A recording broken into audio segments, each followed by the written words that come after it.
Hello po mga manay and welcome sa ating kusina at ngayong araw samahan niyo ko dahil magluluto na naman tayo ng masarap na pagkain lalo na kapag ganitong summer at palapit na ang mahal na araw. Nauuso ang binignit o kilala bilang ginataang bilo-bilo o pinindot sa amin. Kaya naman eto, nakapag-ready na ako ng mga kailanganin kong sangkap gaya ng kamote, gabi, saging, at syempre hindi mawawala yung ating langka para naman mabango. Meron na rin tayo ritong sago at yung ating malagkit na gagamitin para sa ating pagluluto. Kaya naman nag-ready na ako. So unahin natin tong ating malagkit na ating bibilugin, pero dito paghahaluin ko yung rice flour. Then, maglalagay din ako ng glutinous rice flour. Ito yung malagkit na bigas. Bali dito, naglagay lang po ako ng half cup ng rice flour.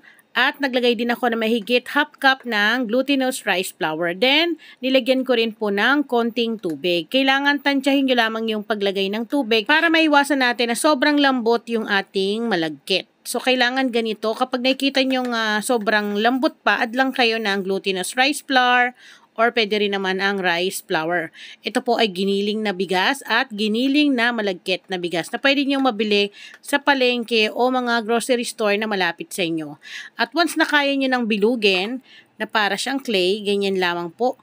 Pwede nyo itong lagyan ng iba't ibang flavor gaya ng ube, buko pandan, o nasa inyo kung anong gusto nyo pang kulay na pwede nyo ilagay sa inyong malagkit. So, binibilog ko lamang to ng ganito. Noong mga bata kami, tandang-tanda ko, pag inuutusan kami ng mga kapatid ko, bibilogin namin yan, tapos pipindutin namin gaya nito.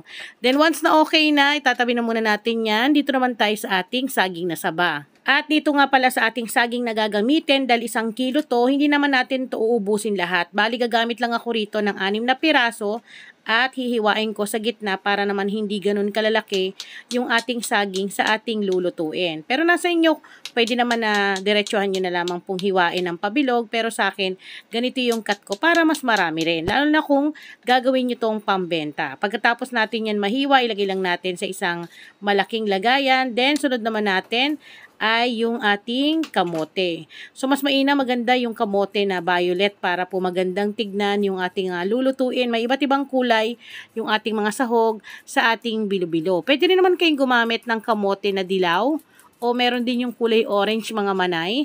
Then, pagkatapos kung mabalatan, hiwain lang natin to. Mas mainam na liitan nyo lamang po para naman mabilis din ninyo mapalambot yung inyong mga sahog sa inyong malagkit. So, ganyan lang kalalaki yung cut ko. Pero again, nasa inyo pa rin kung gaano kalalaki yung gusto ninyo. Kayo mga manay, ano yung mga namimiss ninyong pagkain sa probinsya? Lalo na pag ganitong panahon at palapit na ang mahal na araw. Di ba nauuso yung mga ganitong pagkain? Lalo na ang biko, hindi yan mawawala. So, ayan, tapos na tayo maghiwa sa ating kamote. Kaya naman, sunod natin itong gabi na ang tawag sa amin dito ay Singapore. Ewan kung bakit Singapore yung tawag dito. So, binalatan ko lamang to. Then, pagkatapos natin to malinisan, balatan, ay hihiwain na rin natin. Kung gaano kalaki yung hiwa natin sa kamote, ay ganun din yung ihiwa natin dito sa ating gabi.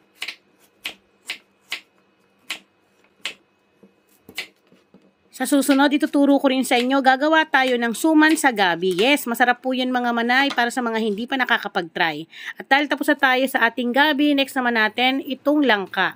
Siyempre, masarap to sa ginataang bilo-bilo yung may langka dahil nagbibigay ito ng bango at talaga namang napakasarap kapag meron ito. So, ang gagawin lang natin is kukunin lang natin yung pinakadilaw na yan o yung pinagkukuluban ng buto sa loob. So, tatanggalin lang natin yung buto, then ito lang yung kailangan natin. Mas mainam talaga yung wag naman sobrang hinog na hinog para naman hindi siya yung madurog na. At sino dito yung habang nagbabalat o kumukuha ng langka, talaga namang pinapapak mo pa.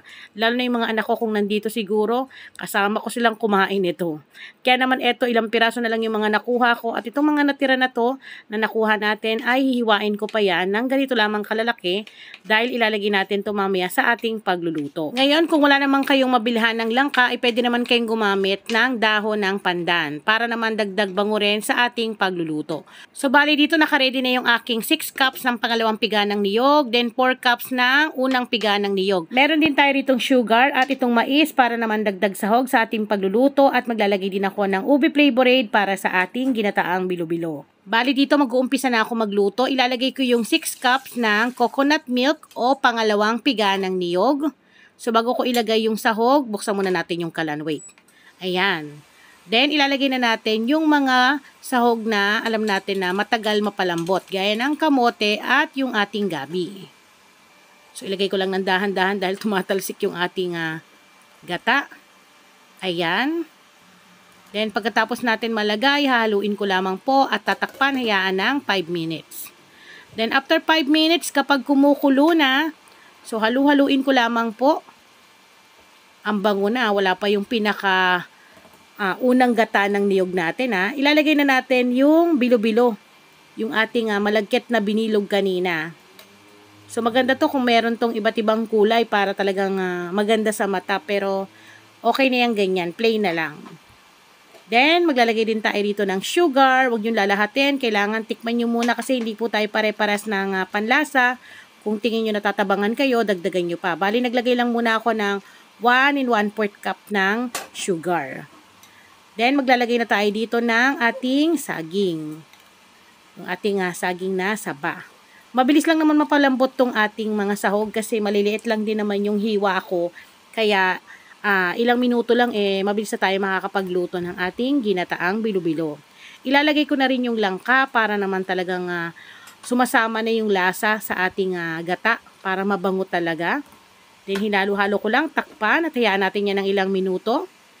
Then, after a few minutes, i-check ulit natin. So, kung napapansin nyo, naiga ng konti yung ating gata at malambot na rin yung ating mga sahog. Pero, hindi pa siya totally yung parang nadudurog. So, maglalagay na tayo dito ng mais. Ang mais na ginamit ko yung nasa Incan mga manay. Pero, yan naman ay optional dahil meron dito sa kitchen kaya naglagay na rin ako. At hindi mawawala yung ating sago. Ayan. Mas maraming sago, mas masarap kaya nilahat ko na. Itong sago na to binili ko lang sa palengke kasi may nabibili naman sa palengke, 'di ba, yung luto na, bali 2 tasa yung aking binili. Then nilahat ko na rin yung ating mais para naman wala nang matira. At syempre, ang hindi kailangan mawala yung ating unang piga ng niyog na 4 cups. Ngayon sa magtatanong kung ilang niyog yung aking ginamit dito mga manay, 3 niyog lang yung aking pinabili na malalaki.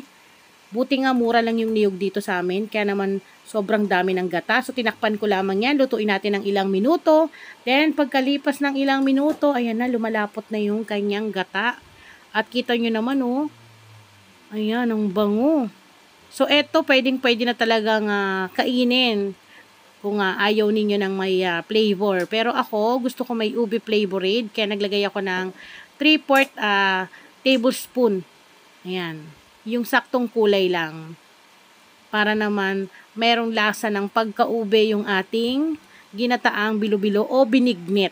Anong tawag sa inyo to mga manay? Kasi kami, nakalakihan namin, ang tawag dito ng tatay ko ay pinindot. Kasi nga, pag binibilog namin yung malagkit, pinipindot namin.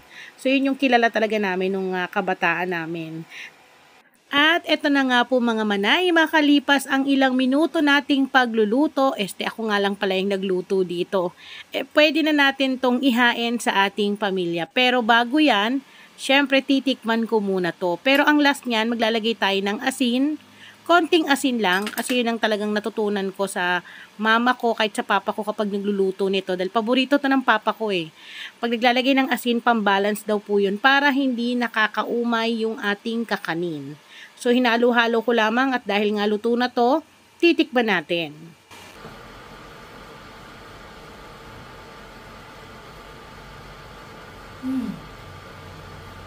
Sarap!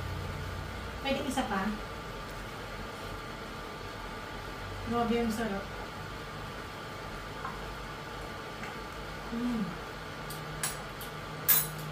Masarap talaga kapag maraming gata. So, pwede na natin itong i-serve. At eto na nga po mga manay, makalipas ang ilang minuto ng aking pagluluto ay talaga namang gustong-gusto ko na tong tikman at saktong-saktong pang merienda namin to. Kaya naman muli ako po ang inyong madiskating nanay. Maraming salamat po. At para sa mga nag-iisip ng dagdag idea na pwede nyong pagkakitaan ay pwedeng nyo tong subukan. Ilalagay ko po ang complete recipe sa aking description box sa baba.